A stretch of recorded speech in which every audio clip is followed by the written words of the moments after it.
Plantés le long des grandes artères de la ville de Brazzaville, ces arbres au feuillage dense contribuent à la beauté de la ville. Au passage des véhicules, leur feuillage qui flotte au coup de vent attire le regard des passants.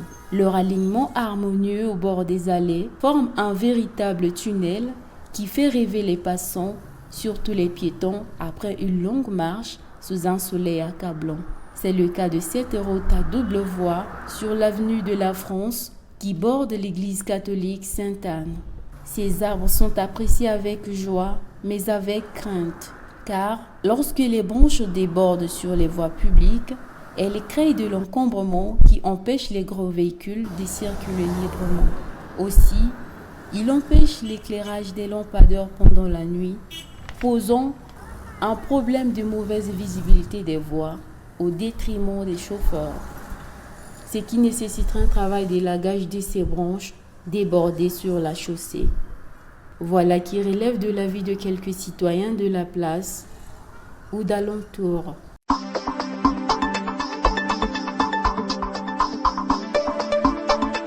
Non, c'est pas normal. Et surtout que lorsqu'il y a l'obscurité, la voie devient noire et puis le chauffeur ne voit pas bien la route.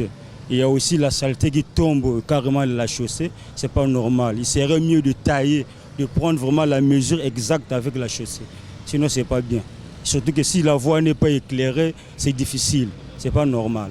En fait, les arbres qui ne sont pas coupés, c'est un danger public. Tel que là, au goudron, ça peut créer des accidents.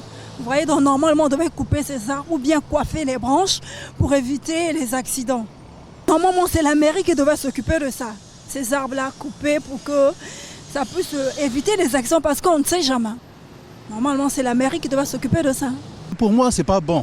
Parce que là même, ça empêche même la bonne circulation. Et sincèrement, c'est la mairie qui devait s'occuper de ça. Ou si la mairie n'a pas la possibilité, la mairie peut embaucher quelques entreprises pour s'occuper de ça.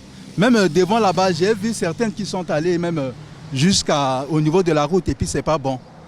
Mieux vaut les gens de la mairie faire quand même la ronde de Brazzaville, de tour de Brazzaville pour voir. Parce que sincèrement, les arbres sont devenus grands, de taille, tout ça là, et puis ça empêche même la circulation. C'est pas bon. Surtout la nuit encore, c'est encore très dangereux. C'est ça. Brazzaville, véritable ville verte, allie sa beauté à la présence d'arbres qui, eux, participent à la lutte contre l'ensoleillement et les érosions. Cela ne devrait donc pas empêcher les autorités congolaises à élaguer les branches nuisibles qui font obstacle à la visibilité des voies publiques.